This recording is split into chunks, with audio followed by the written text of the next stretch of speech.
vimos en anteriores oportunidades que que el delito como tal tiene elementos positivos y tiene elementos negativos. ¿Se recuerdan todas y todos ustedes? Eso lo vimos, ¿sí? Y pues en estas primeras dos clases nos corresponde ver los elementos positivos del delito. En este caso, desde el punto de vista de la acción, vimos que para que toda conducta humana sea considerada como delito, tiene que existir una acción o conducta humana, ¿sí? Eso lo vimos en la clase anterior. ¿Se recuerdan ustedes de la definición de acción?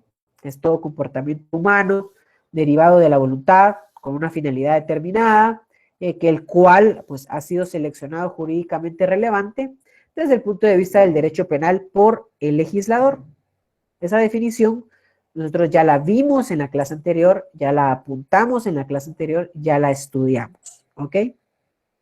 Claramente acá hay dos elementos básicos, la voluntad y la finalidad de la acción.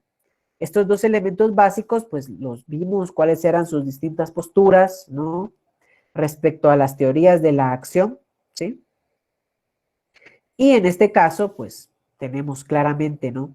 Que para que una acción pueda ser considerada como relevante para el derecho penal, debe ser voluntaria y debe tener una finalidad.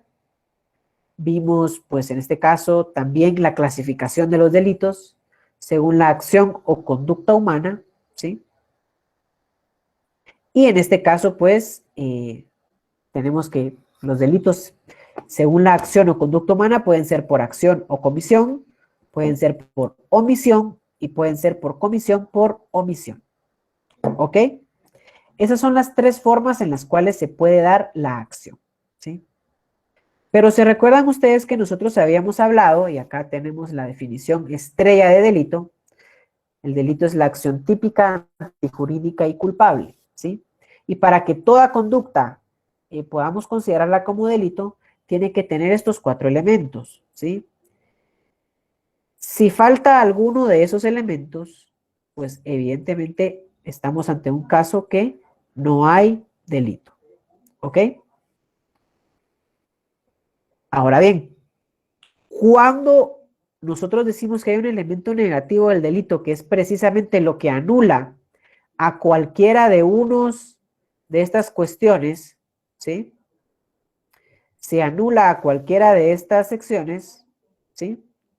Cualquiera de estos elementos no puede ser anulado arbitrariamente, ¿oyeron? Sino que tiene que ser, en este caso, establecidos en la ley penal o en la doctrina, que son elementos que anulan cualquiera de los elementos positivos del delito. Y cada elemento positivo tiene su respectivo lado contrario de la moneda con su elemento negativo. ¿Ok? Elemento positivo, elemento negativo. La acción como tal existe, cuando ya vimos en la anterior clase, hay comisión, hay omisión, hay comisión por omisión, ¿sí? Hay una voluntad y hay una finalidad para cometer la acción. ¿Ok? Ahora bien, vamos a entrar a conocer el día de hoy y sí les pido por favor que vayamos de la mano y poniendo atención en los elementos negativos de la acción. Estos elementos anulan completamente la base del delito y si estos elementos negativos concurren en nuestro análisis de caso, los observamos en nuestro análisis de caso, podemos decir que no hay delito. ¿Ok? Podemos decir que no hay delito, detenemos nuestro análisis porque no hay acción o conducta humana y es inútil continuar con los demás análisis de los elementos del delito porque al no estar la base del delito, pues no tiene sentido continuar con lo demás, ¿ok? Entonces ahora veamos cuáles son estos tres elementos, ¿sí? ¿Cuáles son estos tres elementos negativos de la acción o de la conducta humana? El primer elemento negativo o que tiene la capacidad de anular el análisis de la conducta humana en la teoría del delito es la fuerza, en este caso, permítanme, creo que se desactivó la diapositiva, ¿verdad? Vamos ahorita a corregirlo.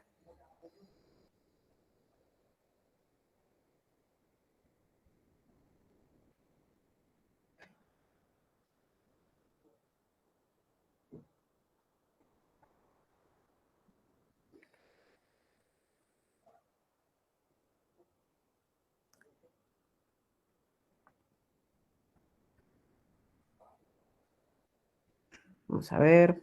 Pequeño aquí problema técnico. Es que hoy le comentaba a otra sección de que no estoy en mi computadora titular. Entonces me cuesta un poco. Perfecto. Bueno. Regresando entonces al tema que estábamos platicando, ¿sí? Tenemos acá el primer elemento negativo del delito, ¿sí? Que anula completamente la conducta o acción humana, ¿sí? Que es la fuerza física irresistible o la fuerza exterior, ¿sí? La fuerza física irresistible o la fuerza exterior, ¿sí? Nosotros encontramos su fundamento legal en el artículo 25 del Código Penal. Pues lamentablemente uno de los defectos también de nuestro Código Penal es que ciertos conceptos los tiene de forma desordenada, ¿no? De forma desordenada y esto pues genera cierta dificultad a la hora de su estudio, pero nosotros con un buen estudio pues podemos darle sentido, ¿no? Podemos darle sentido a estas cuestiones, ¿sí? Y ustedes pueden observar en su artículo 25 del Código Penal, en la definición segunda del concepto de fuerza exterior, si alguien pudiera hacerme el favor de darle lectura al mismo para nosotros poder reflexionar al respecto.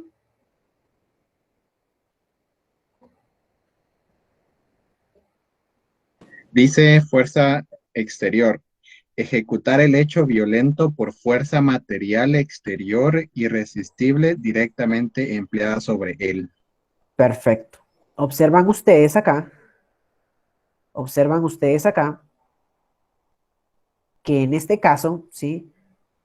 En este caso nosotros estamos analizando una cuestión relacionada con una fuerza exterior que se dirige sobre una persona. Como consecuencia de esta fuerza exterior que se dirige sobre una persona, se produce un resultado, que en este caso es dañoso, de conformidad con ciertos delitos, pero, pero no había voluntad del sujeto, ¿sí? Esta fuerza es tan fuerte, ¿sí? Que anula la capacidad del sujeto, ¿sí? Anula la capacidad de poder decir, voy a actuar ahorita o no voy a actuar ahorita, ¿ok? Lo anula completamente, ¿sí? Y esto es, pues, evidentemente, lo que nos lleva, ¿sí? Lo que nos lleva a analizar la fuerza física irresistible o la fuerza exterior como un elemento negativo de la acción o de la conducta humana. ¿Por qué? Porque es un elemento negativo de la acción o de la conducta humana. En este caso, directamente, ¿sí? En este caso, directamente, existe, ¿sí? Una fuerza de tal magnitud que anula la voluntad del sujeto, ¿sí? Ojo ahí, no vayan a creer ustedes que, fíjense licenciado, que mi mamá me pidió que matara a alguien y por eso ella es una fuerza irresistible. No, no lo es, ¿sí?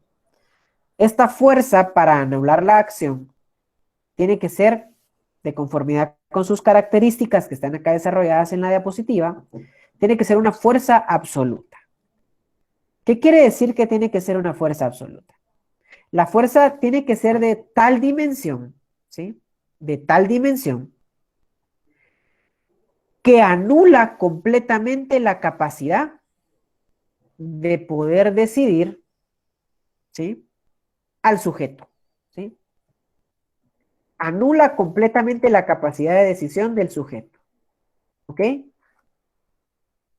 La anula completamente, ¿sí? La anula completamente. Y en este caso, al estar anulada la capacidad de acción, ¿sí? La capacidad de voluntad, de una forma absoluta, o sea que no tiene opciones, usted no puede elegir si lo hace o no lo hace, ¿sí? Si lo hace o no lo hace, no lo puede elegir, ¿ok? En este caso, al ser absoluta, cumple con el requisito que la fuerza debe ser eh, de la dimensión suficiente para anular la voluntad del sujeto, ¿ok? Y la segunda característica, en este caso de la falta de acción, ¿sí? Es que esta fuerza debe ser, ¿sí? Debe ser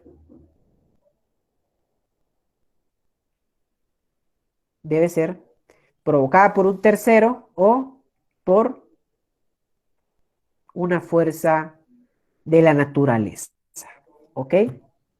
¿Y cómo nosotros podemos comprender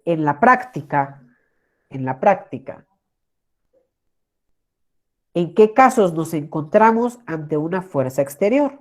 ¿Sí? Vean, tomen bien el apunte de las dos características de la fuerza exterior. Debe ser absoluta y además, ¿qué debe ser? Debe ser provocada de forma externa, ¿ok? Ya sea por un tercero o por la naturaleza, ¿sí? Y entonces yo acá en PowerPoint, pues, lo que me deja hacer, lo que me deja dibujar la computadora, ¿no? Les coloqué acá yo un ejemplo, una imagen gráfica, para que vayamos nosotros analizando cuándo hay fuerza exterior, ¿sí? Les pongo un primer ejemplo, ¿ok? El sujeto con la cara feliz va a ser siempre el centro de nuestro análisis, ¿ok? Y vamos a suponer que el sujeto con la cara feliz está en una parada de tren, ¿sí? Bueno, aquí en Guatemala no hay tren, pero por ejemplo en México, que es el lugar más cercano donde hay metro, ¿sí? Sí puede pasar ese tipo de cuestiones, ¿ok? Entonces uno está en la parada esperando el tren, ¿sí? Y pues, como son trenes de alta velocidad, al avanzar o al llegar a una parada, pues evidentemente generan una fuerza con su propia inercia, ¿no? Entonces, en este caso, al provocar una fuerza con esta inercia, ¿sí? Al provocar una fuerza, puede ser que empujen a las personas, ¿sí? Que empujen a las personas como una fuerza exterior, ¿sí? Que la fuerza exterior está representada aquí con las flechitas, ¿sí? Una fuerza exterior y además, pues que esta fuerza es provocada por un tercero o por la naturaleza, ¿ok? Entonces, este envión del tren recae sobre el sujeto de, en este caso, que tiene la carita feliz, ¿sí? Como consecuencia de esa fuerza, ¿sí? El sujeto con la cara feliz se va para atrás, o sea, la fuerza del tren lo empuja para atrás, termina empujando a otra persona, ¿sí? Termina empujando a otra persona y con ese empujón, la otra persona cae en las líneas de tren y es atropellada, ¿sí?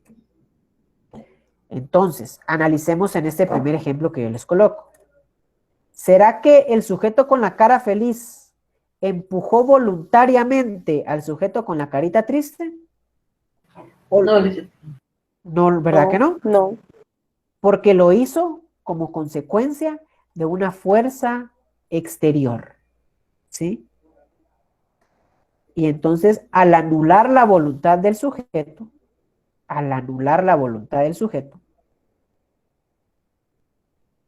no hay acción, no hay conducta humana, ¿sí? Y por lo tanto no hay delito, ¿ok? Veamos otro ejemplo más cotidiano, ¿sí? Ustedes van manejando en el tráfico y me imagino que algunos pues hemos visto esos accidentes múltiples, ¿no? donde van en el tráfico, en el periférico, y entonces hay un carro que choca a otro por la parte de atrás, ¿sí? Lo choca por la parte de atrás y al recibir el golpe, choca al de adelante y así se va viceversa, así se va sucesivamente y se va generando una colisión múltiple, ¿sí? Donde hay varios involucrados, ¿ok? Hay varios involucrados. En este caso, vayamos nuevamente aquí a nuestro dibujo de la carita feliz y de la carita triste, ¿sí? Vamos a ver. La fuerza exterior o física, ustedes van en su vehículo y el de atrás los choca. Es una fuerza exterior, ¿sí? Les da en la parte de atrás a ustedes, ¿ok? Como consecuencia de ese golpe, ustedes le dan al de adelante, que es el sujeto con la carita triste. Ahora bien, yo les respondo, ¿sí? Yo les pregunto, mejor dicho, ¿sí? En este caso, en la Roosevelt exactamente, tal vez también se ha causado.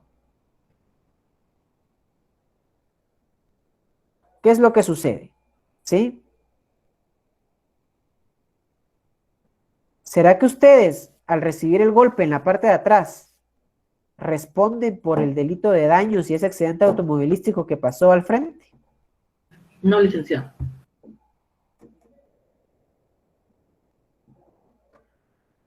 Ok, perfecto. ¿Por qué no puede ser considerado como delito ese actuar?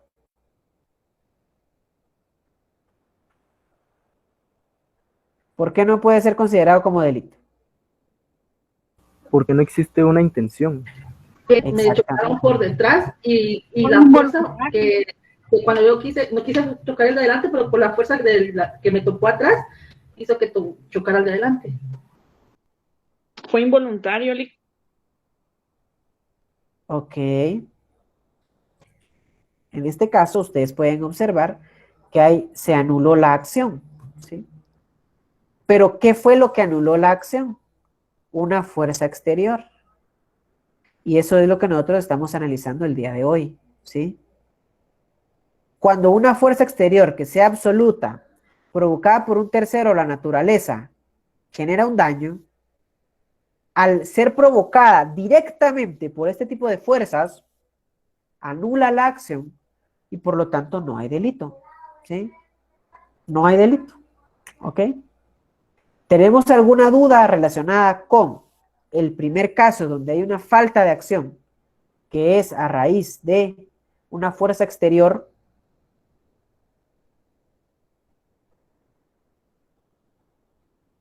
¿La tenemos? ¿No la tenemos? No, licenciado. Perfecto. Bueno, si tienen alguna pregunta, la pueden ahí formular en el chat. Pueden levantar su mano o dígame, por favor. Buenas noches, licenciado. Buenas noches. Disculpe, usted dijo que para anular la fuerza del sujeto no hay delito, ¿es correcto?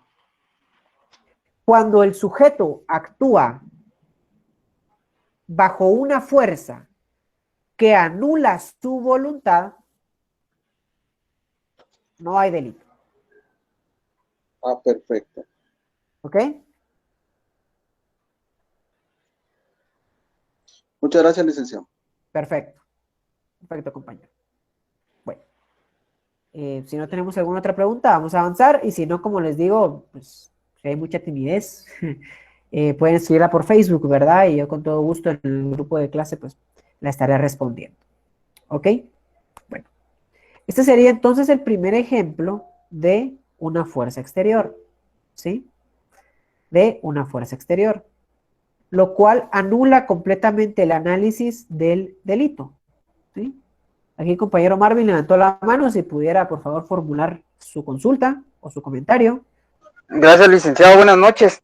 Solo con una duda, en este caso podríamos tomar otro, bueno, yo con lo que usted indicaba, tomaba el ejemplo de que, por ejemplo, yo estoy en mi vehículo, o voy en mi vehículo, llego a un paso de cebra, veo a una anciana esperando para cruzar, paro, y un vehículo de atrás viene, me choca, y yo le pego a la señora de adelante, ella se cae y ella fallece, eso sería otro ejemplo, perdón. Sí, pero siempre y cuando, pues evidentemente la fuerza sea natural o sea por un tercero, ¿no? Sí, muy bien, gracias. Exactamente. Licenciado, perdón, con el ejemplo que pone el compañero, Claro, ahí estaría siendo la fuerza accionada por un tercero, porque si el vehículo de atrás le pega a mi vehículo y por lo consiguiente yo atropello a la señora, ¿qué sería lo que corresponde ahí entonces? Porque quien la bueno, atropelló fui yo, pero no fue mi sí, culpa. pero usted actuó por la fuerza de un Eso no tercero sería un homicidio involuntario, Lick. y ese homicidio involuntario, ¿dónde está regulado como delito?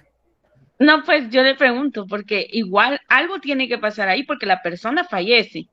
Él no lo quiso hacer, pero, o sea, el hecho es de que la señora está muerta. Entonces, mi pregunta es, ¿sí nos podrían condenar por la muerte de esta señora? Imagínese que el compañero lo chocan, él la mata, o se quedaría así sin tipificarse, o la policía no levantaría cargos. Bueno, entonces analicemos ese ejemplo. A ver, compañera Milvia, aquí les coloqué otra vez yo el ejemplo gráfico de la fuerza exterior. El compañero con la carita feliz es el que va manejando, ¿cierto o falso? Sí, Cierto. Y la persona que fallece, lamentablemente en el ejemplo, es la persona con carita triste. ¿Sí? sí, Y el compañero con la carita feliz actuó por una fuerza exterior, que es absoluta y provocada por un tercero por la naturaleza. ¿Ok? ¿Sí? y así es, Lick. Va. Ahora, una vez que usted se queda en la mente con este ejemplo, vayamos a ver la definición de acción, que es el primer elemento de la teoría del delito. Es un comportamiento humano derivado de la voluntad con una finalidad. Solo veamos esa primera parte. Derivado de la voluntad con una finalidad. Ahora vayamos a este otro ejemplo. ¿El compañero actuó voluntariamente o no actuó voluntariamente? No,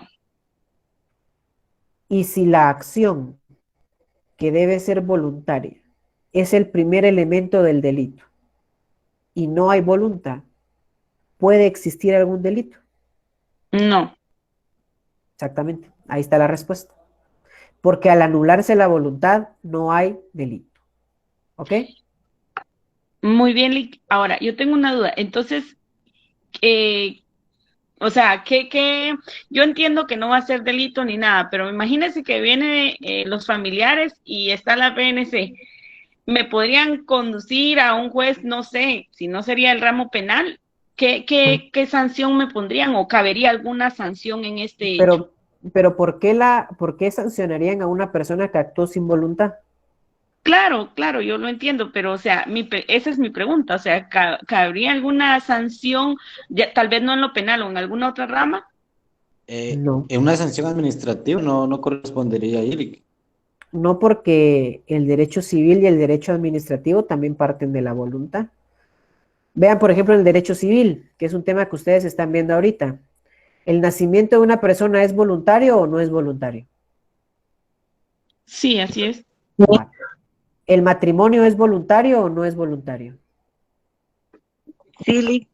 Sí lo es. Sí. La Es un- voluntad humana es lo que es el presupuesto indispensable en el derecho.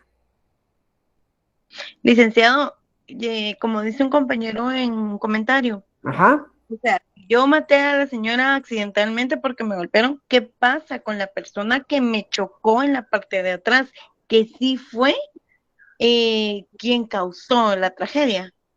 Tendríamos que analizar entonces en todo caso si la otra persona chocó por manejar de forma imprudente, negligente o con impericia, ¿sí?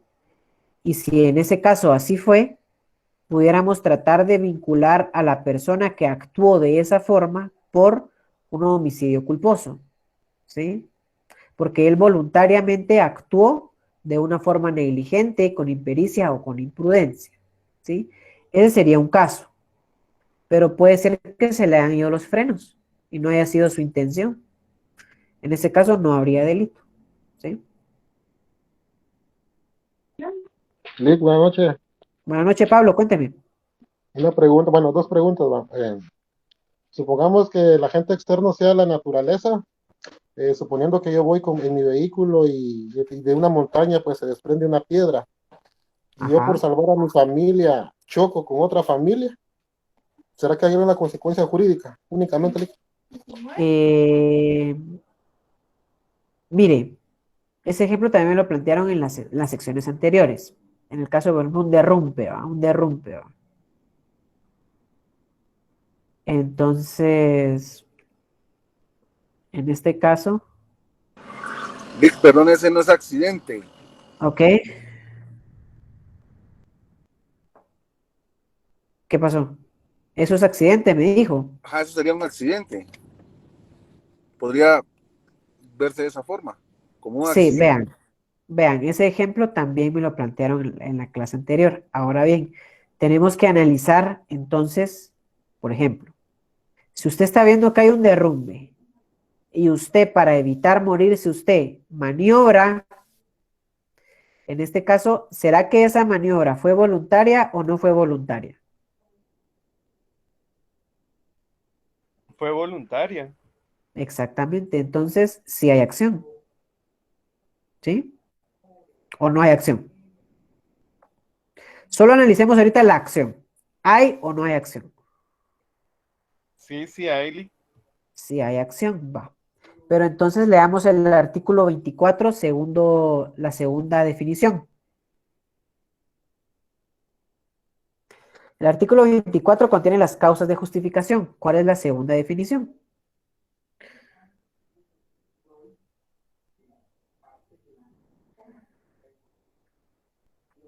¿Qué dice el artículo 24 del Código Penal en su segunda definición? Estado de necesidad. Leamos por favor el primer párrafo. Estado de necesidad. Quien haya cometido un hecho obligado por la necesidad de salvarse o de salvar a otros de un peligro, no causado por él voluntariamente, ni evitable de otra manera, siempre que el hecho sea en proporción al peligro. Ok. En este caso, ¿usted actuó con necesidad o no actuó con necesidad? Compañero que planteó la pregunta. Yo diría que sí, Lick. Exactamente, Sí, fue con necesidad. pero su acción fue voluntaria. Entonces, acá sí hay una acción, o sea, sí cumple usted con el primer elemento del delito, pero puede ser de que haya una causa de justificación. Entonces, usted no cumpliría con el tercer elemento, que es la antijuridicidad, que lo vamos a analizar un poquito más adelante, ¿verdad? Entonces, en este caso, ¿sí? Es lo que tenemos que considerar, ¿ok?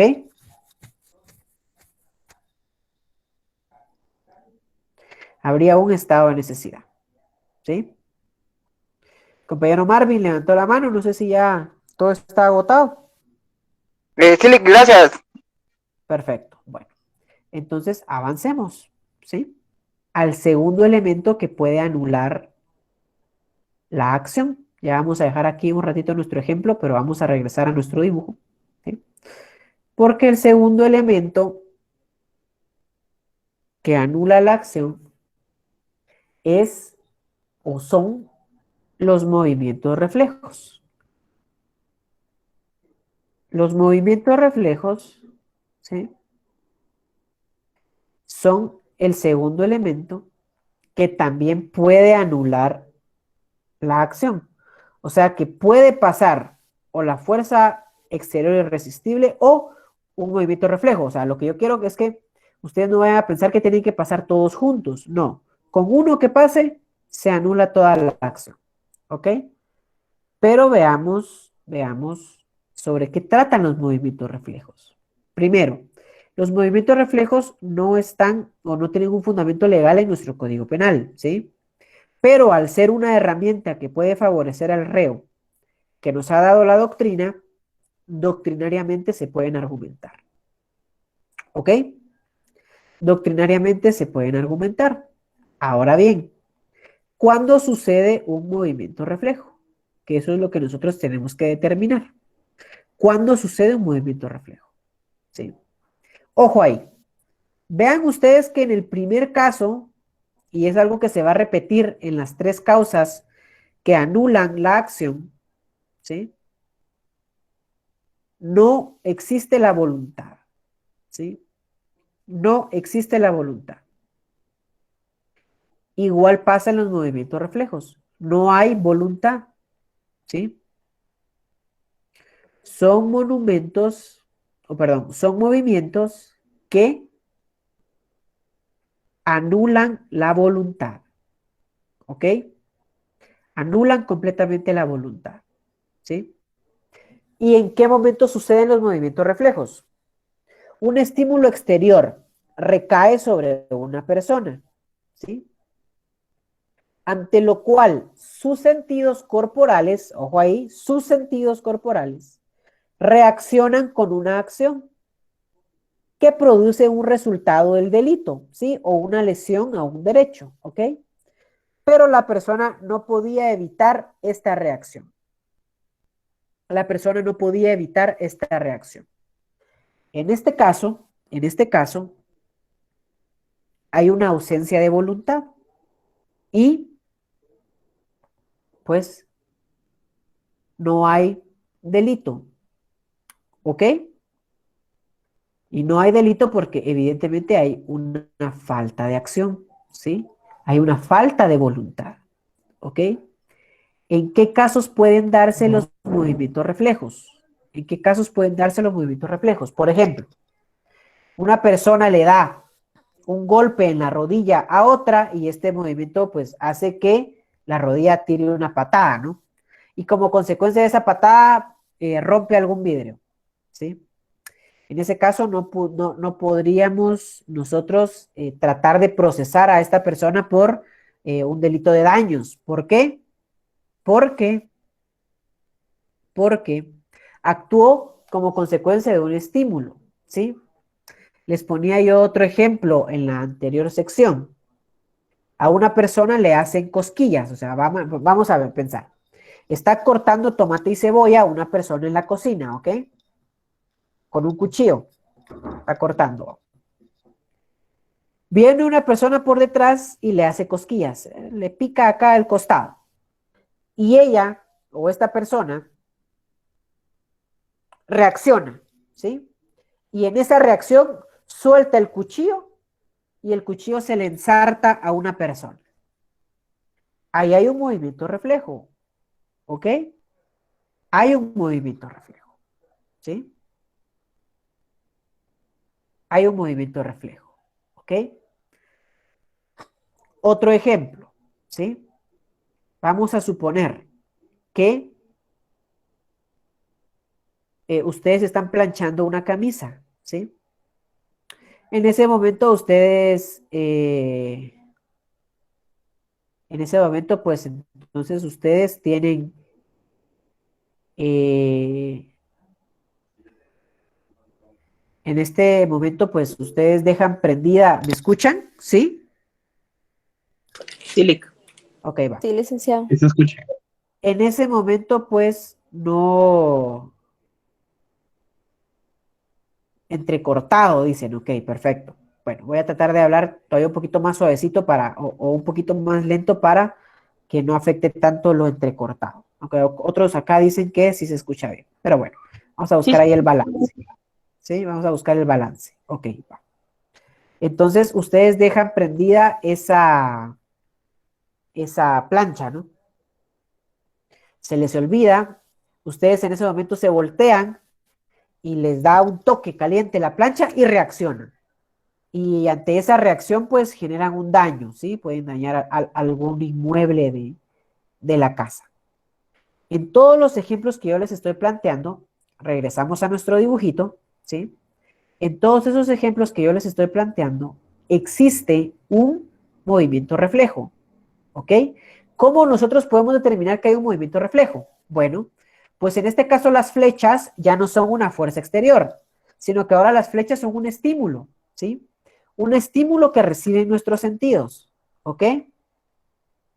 Y ese estímulo que genera un movimiento de mi cuerpo, genera un daño, ¿sí? Ahora bien, ¿sí? Ahora bien, un movimiento reflejo, como lo dije anteriormente,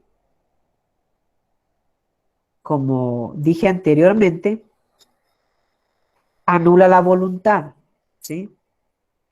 Por ejemplo, una persona que sufre de epilepsia, hay un estímulo en sus sentidos y eso lo hace actuar o mover su cuerpo de determinada forma, ¿sí? Todo movimiento reflejo es involuntario y es inmediato, ¿ok? Todos los movimientos son voluntarios y son inmediatos, ¿ok? No hay voluntad. En los movimientos reflejos no hay voluntad, ¿sí? Y al no existir voluntad, se anula también la acción y como consecuencia ya no hay delito, ¿ok? Si la reacción que está aquí en el dibujo es roja, es voluntaria, entonces sí hay acción. Pero si la flecha en rojo, que representa una reacción, no hay una voluntad porque hay un estímulo externo en los sentidos, no hay delito. ¿Ok? Pablo levantó acá la mano. Si pudieras formular tu pregunta, lo agradeceré. ¿Qué tal y buenas noches? Buenas noches. Con respecto a lo que usted comentaba, este podría ser un ejemplo, por ejemplo, cuando una persona va en la carretera y va en su carro y de repente por no golpear a un motorista desvía al otro lado, ¿qué si se pasa tirando a otro? Vamos a ver, compañero, en el ejemplo que usted me plantea. Ese desvío que hace el otro compañero, ¿es voluntario o no es voluntario? Bueno, para el primero tal vez sería como voluntario, pero para el siguiente ya no sería, ¿verdad? ¿Cómo así? Siento yo, ¿verdad? No, vamos a ver. Por ejemplo, sí sería voluntario porque trata de evadir para evitar golpear al primero, hace un acto voluntario para evadirlo, pero accidentalmente le pega al segundo motorista. Exactamente. Y en ese caso, entonces, ese acto voluntario, sí hay una acción, porque hay voluntad. Pero entonces, ¿se acuerdan que hace un momento leímos el estado de necesidad? Yo pienso que no hay intención. Vaya, y entonces al no haber, vamos a ver. No hay delito. Pero bien, porque la intención de una persona, ¿cómo se mide? Si él voluntariamente realiza los actos, ¿sí? Y en este caso, él voluntariamente cambia su curso para evitar el caso, para evitar la colisión y para protegerse él. En este caso, sí hay acción porque sí hay voluntad. En todo caso, no sería delito porque hay una causa de justificación que es el estado de necesidad. Y eso lo vamos a analizar en la antijuridicidad. Pero lo que yo voy ahorita es de que cuando ustedes analicen los casos de falta de acción, lo que tiene que anularse es la voluntad de actuar, ¿sí? Una fuerza exterior se anula completamente la voluntad de actuar. Un movimiento reflejo. ¿Será que ustedes, por ejemplo, si les hacen cosquillas, ustedes pueden pensar, ahorita me están haciendo unas cosquillas, entonces yo voy a reaccionar de cierta forma para evitarlo? No. O un estornudo, también es un ejemplo de un movimiento reflejo. No es algo que ustedes puedan dominar con su voluntad, ¿sí? Es algo sensorial, es algo que está generado por estímulos a sus sentidos y eso los hace reaccionar, pero está anulada la voluntad. Todos aquellos ejemplos donde haya voluntad, hay acción. Y entonces tendremos nosotros que buscar que nuestro cliente, en todo caso, no vaya a ser juzgado porque tenemos que justificar que esa acción se hizo por una causa de justificación o por una causa de inculpabilidad. Pero sí hay voluntad. ¿Ok? Y al existir voluntad, sí hay acción. Como se los dije yo hace un momento, si ustedes observan, en la fuerza exterior y en los movimientos reflejos se anula la voluntad. En ese caso no hay voluntad, ¿sí? Veamos acá, compañera Cristi levantó la mano. Si pudiera formular su pregunta, lo agradeceré. Sí, gracias, Lick. Mire, pues, conforme a eso de que la epilepsia es un movimiento reflejo, ok, va una persona manejando y sufre de epilepsia y en eso le da un ataque y mata a una persona, o sea, ¿qué ¿Qué se puede hacer ahí? Pues, ¿actuó o no actuó con voluntad? Yo creo que ahí se Pues puede es un aplicar movimiento reflejo, el término de es involuntario. interdicción. No, porque eso el término de interdicción lo vamos a ver en el estado de inconsciencia, que es la próxima diapositiva. Pero es que en este caso, compañera, recuérdese de que nosotros avanzamos en nuestro derecho penal y se recuerdan ustedes que en la clase anterior vimos el gran debate sobre el causalismo y el finalismo, ¿sí? Entonces lo que usted me está planteando es que yo debería juzgar a esa persona epiléptica, ¿sí? Porque él es la causa del daño que se causó, ¿sí? Pero se recuerda que también vimos que la definición ahora más aceptada sobre qué es la acción debe tener una finalidad, ¿sí? Y en este caso él no tenía la finalidad de darle muerte a alguien, ¿sí? Ahora Ok, bien, pero sabiendo que es epiléptico y maneja y puede sufrir eso, o sea, él bueno, pero sabe. vamos a ver, yo conozco a personas epilépticas, bueno, conozco a una persona y esta persona conoce a varias personas. Ellos evidentemente tienen un medicamento específico, también dependiendo si el nivel de epilepsia manejan o no manejan, ¿sí? O sea, recuérdese también de que el derecho penal es o estudia los casos de la vida real, comunes, pues. Entonces, pues como le planteo, ¿no? O sea, nosotros eso lo vimos en la clase anterior y establecimos claramente cuál es la finalidad y la importancia de la finalidad en el estudio de la teoría del delito y en el estudio de la acción. Ahora bien, si esta persona tenía un diagnóstico, como le digo, o sea, es muy poco probable que una persona con epilepsia en un grado avanzado maneje. Es muy poco probable porque ellos tienen forma en la cual saben cuándo pueden manejar o no pueden manejar. Pero si una persona que sufre epilepsia, que está en un estado degenerativo alto, que hay una orden médica que no maneje, y aún así maneje, pues pudiera responder por un homicidio culposo, pero esto ya, yo ya le estoy agregando elementos a su ejemplo, ¿sí? Pero la cuestión acá es que toda falta de acción o toda causal de falta de acción anula la voluntad, ¿sí? O sea, ustedes no pueden buscar, aunque usted no haya tenido la intención, yo voy a ver cómo lo encierro. No, no, ¿sí? O sea, Por yo me eso, pongo del lado de la familia del fallecido. sí, pero el del lado de la familia del fallecido es como las personas también que, y eso es lo que también nosotros tenemos que cuidar en el derecho penal. El derecho penal es técnico, porque nosotros estamos estudiando el poder punitivo del Estado, ¿sí? Es como las personas que están a favor de la pena de muerte, porque no sienten, porque el argumento de ellos es de que hay que darle una respuesta al sufrimiento de las víctimas. El derecho penal no evalúa eso. En todo caso, le podrá dar una reparación digna, pero no puede actuar como una venganza, ¿sí? Entonces, a los que se vayan a dedicar al derecho penal, se van a dar cuenta ustedes que hay casos muy difíciles, donde literalmente si ustedes son abogados defensores, tal vez vean a la víctima del delito llorar en la sala de audiencias, pero ustedes son técnicos, ¿sí?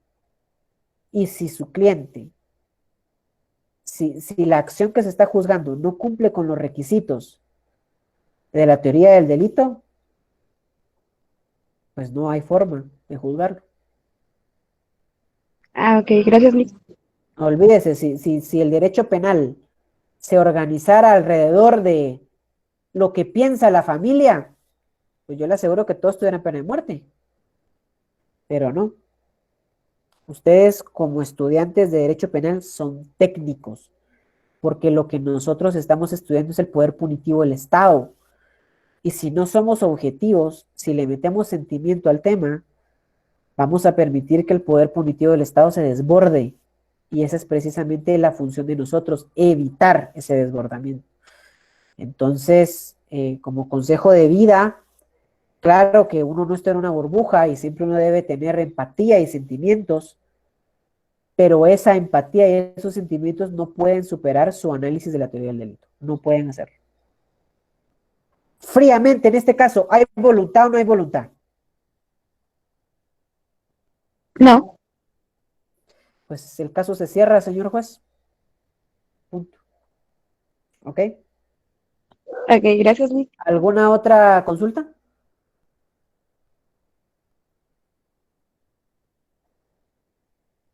Tenemos claro entonces en qué casos hay movimientos reflejos. Ojo ahí, no vayan a pensar ustedes que el reflejo es, como también me preguntaron, ¿verdad? En otra sección y lo aclaramos, el reflejo es cuando yo me defiendo. No, porque en mi defensa hay voluntad. Entonces sí hay acción, pero puede ser que mi defensa encuadre en una legítima defensa. ¿Ah? Y entonces al encuadrar en una legítima defensa, ¿sí? Se anula el delito, pero sí hay acción, pero se anula porque hay una causa de justificación que vamos a ver más adelante, ¿sí? Pero, todo movimiento reflejo es inconsciente, ¿oyeron? No hay voluntad, ¿sí? No hay voluntad, ¿ok? No hay voluntad.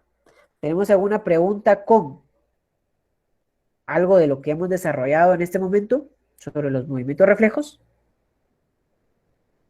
No, gracias. No, Lick, estamos bien. Gracias Ok. por aclarar lo de la autodefensa. Sí, exactamente. Yo porque sé que también había algunas consultas que fueron comunes en las dos clases anteriores y me imagino que también pues la tenemos, ¿no? Pero en este caso, tenemos que estar bastante claros nosotros que la legítima defensa, ¿sí? Es una acción voluntaria, ¿sí? Entonces, cuando nosotros ya llevamos dos elementos negativos de la acción, fuerza irresistible y movimiento reflejos. ¿Qué es lo común en estos dos elementos? Que se anula la voluntad, es que no hay voluntad, ¿sí? Y para que haya acción tiene que haber voluntad. Entonces, no hay delito, ¿ok? Pero veamos el tercer elemento de la teoría que anula la acción o la conducta humana, que es el estado de inconsciencia, ¿sí? El estado de inconsciencia ustedes lo van a encontrar definido, otra vez de forma regada, pero se le pueden poner ahí un color especial y que ustedes identifiquen que esos colores son falta de acción, ¿sí? Lo encontramos en el artículo 23, numeral segundo del Código Penal, ¿sí? Artículo 23 o numeral segundo del Código Penal, si pudieran hacerme favor de darle lectura, lo agradeceré.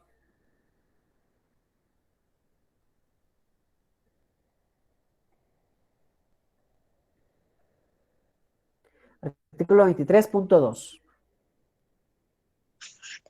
Quien en el momento de la acción u omisión no posea, a causa de enfermedad mental, de desarrollo psíquico incompleto o retardado o de trastorno mental transitorio, la capacidad de comprender el carácter ilícito del hecho o de determinarse de acuerdo con esa comprensión, salvo que el trastorno mental transitorio haya sido buscado de propósito por el agente. Perfecto. Ahora vean ustedes. En este tercer elemento que puede anular la acción, ¿existe la voluntad o no existe la voluntad?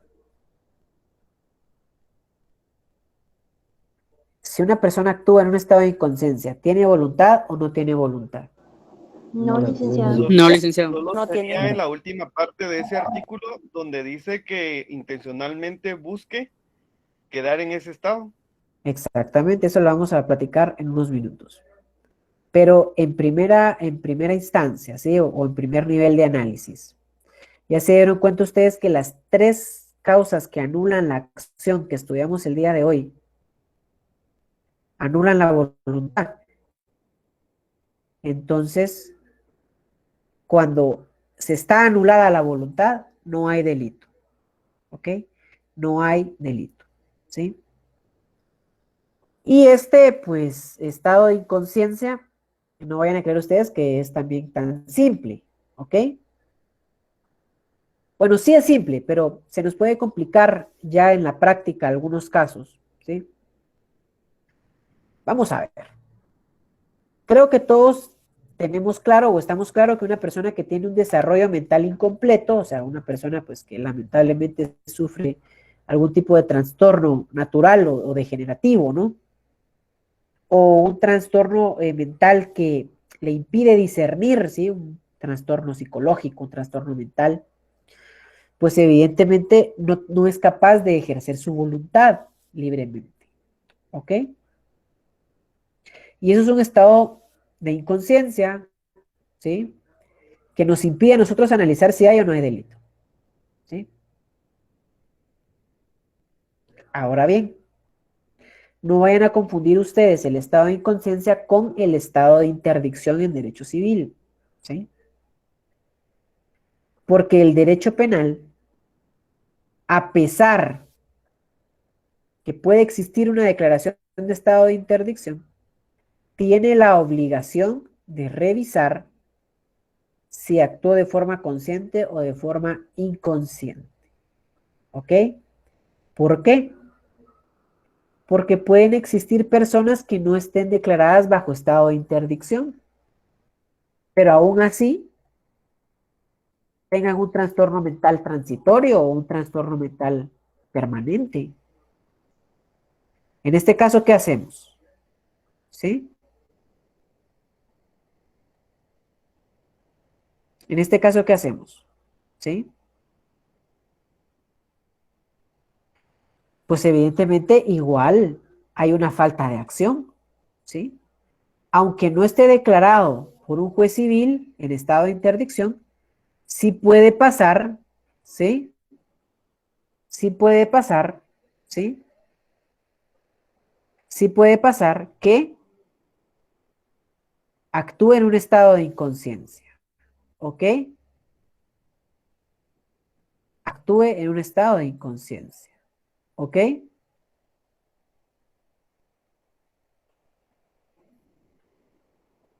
Actúe en un estado de inconsciencia, ¿ok?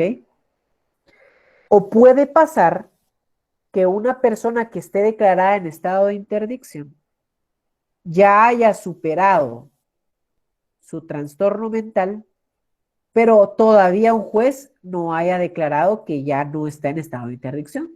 Y en ese momento se aprovecha de la situación y comete un delito. ¿Sí? Comete un delito. Pues en ese caso también nosotros como derecho penal tenemos que analizar el tema. ¿Sí? Como se los repito, que una persona esté declarada en estado de interdicción o no, ¿sí? No lo exime de analizar nosotros si hay conciencia o no hay conciencia. ¿Ok? Si hay conciencia o no hay conciencia. ¿Ok? Veamos acá, pues, manos levantadas, ¿no? Primero vamos con Claudia y después vamos con Diego. Gracias, Primero, Claudia. licenciado. Fíjese Bien. que yo tengo una duda. Hace como 3 días aquí en la colonia donde yo vivo hay una persona que dice que es esquizofrénica. La familia le dice que es esquizofrénica, pero él maneja mucha agresividad con todos los vecinos, incluso golpea, combate los carros, quiebra vidrios y cuando llaman a la policía, él sale corriendo y se mete a su casa. Entonces, ¿cómo? Yo veo que porque si él sabe que está haciendo algo malo, huyen. No sé si es por la esquizofrenia o se está haciendo pasar por esquizofrénico. Gracias. Pues tendríamos que analizar en ese caso, por eso le digo yo que por eso es tan importante analizar. Por eso es tan importante analizar caso por caso qué es lo que está pasando. Pues si en ese momento se puede solicitar unas medidas de seguridad, no por cometer un delito, o sea, eso está fuera de nuestro análisis, ¿ok? Pero, ojo ahí, ¿sí? Tendríamos que analizar el caso que nos plantea la compañera en el sentido de poder determinar a través de un peritaje psicológico o psiquiátrico si existe o no existe,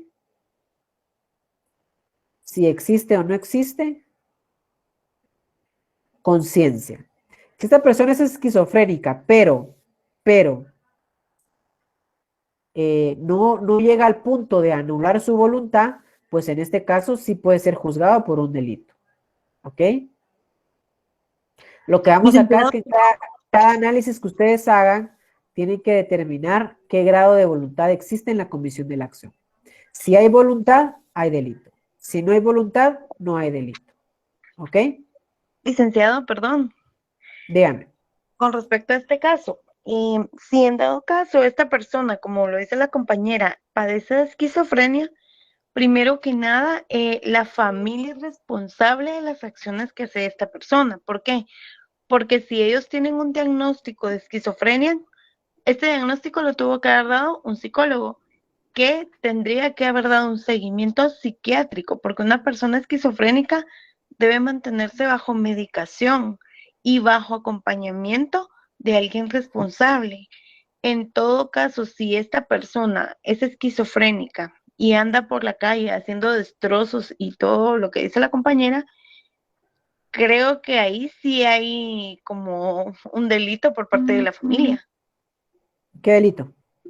Bueno, sería como una falta de responsabilidad de la familia y no aplica para ir al Federico Mora, compañera, porque la esquizofrenia es una condición, se podría decir que como mental, pero tiene, o sea, sí tiene un proceso para poder controlar la condición. Sí, pero yo creo que ahí, pues delito está muy difícil porque ya lo vamos a ver en Derecho Penal 2, pero no hay, no hay un delito que juzgue el familiar que no lleve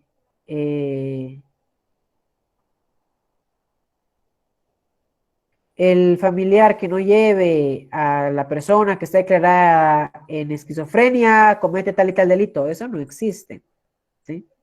Y recuerden ustedes que nosotros en el derecho penal estamos sujetos al principio de legalidad. Claro está que eso no exime la responsabilidad civil, ¿sí? Que puede generarse un juicio por daños y perjuicios, por ejemplo.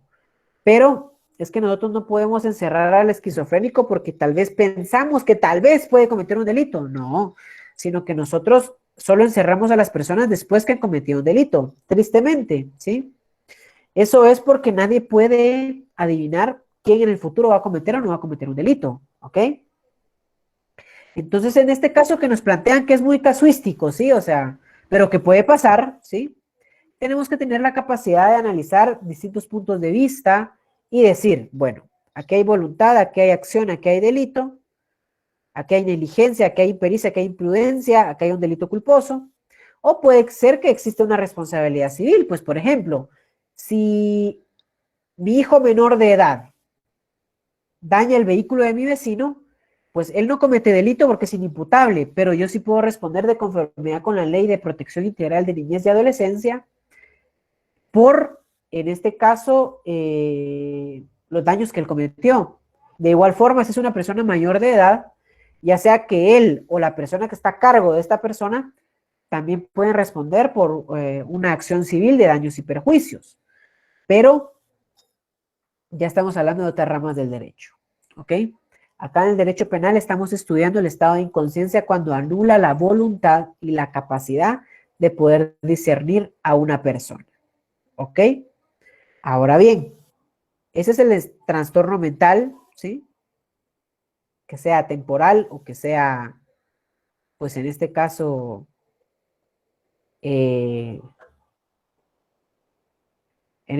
pues, algo que anula directamente exactamente, o sea, puede ser algo transitorio, puede ser algo permanente, que anula directamente la voluntad de discernimiento de la persona, ¿sí?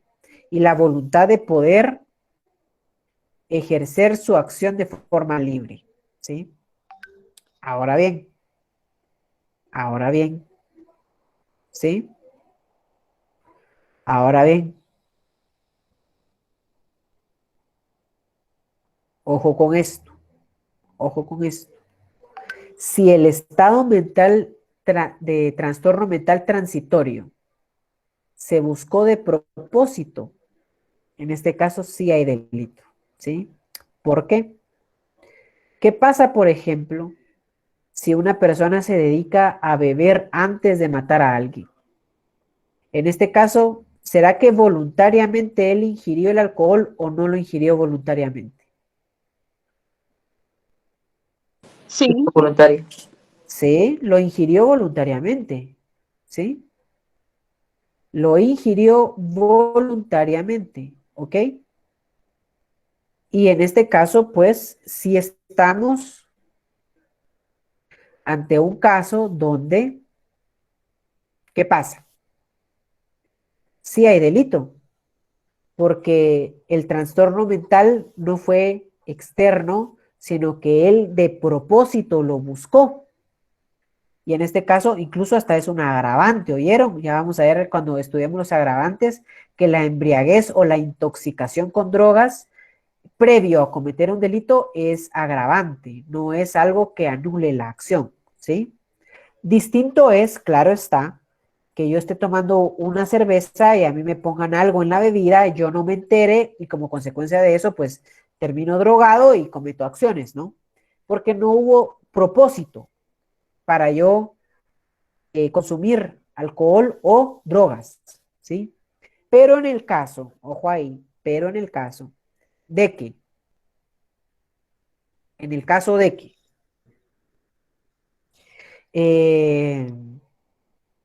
exista un consumo de bebidas alcohólicas o de drogas de propósito, aún así hay delito.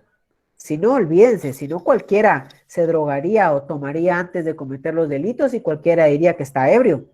No, tiene que existir pues algo que no sea buscado de propósito. ¿Estamos claros con esto? Sí, licenciado. ¿Seguros? ¿Seguras?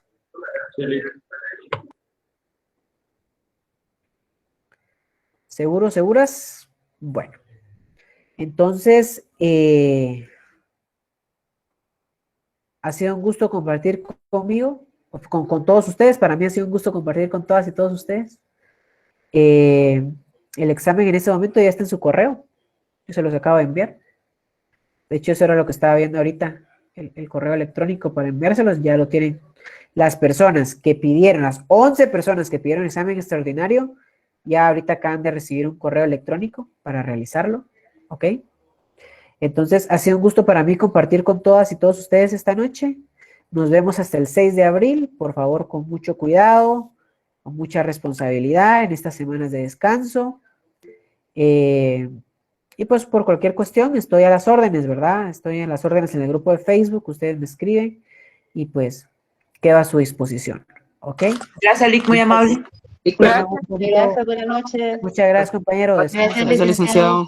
Gracias. Buenas noches, licenciado. Feliz Gracias. noche, feliz Gracias. semana. Gracias. Buenas noches, licenciado. Buenas noches. Lic, disculpe, yo le decía al inicio de la clase. Sí es cierto, permítame. Ok. Sí es cierto.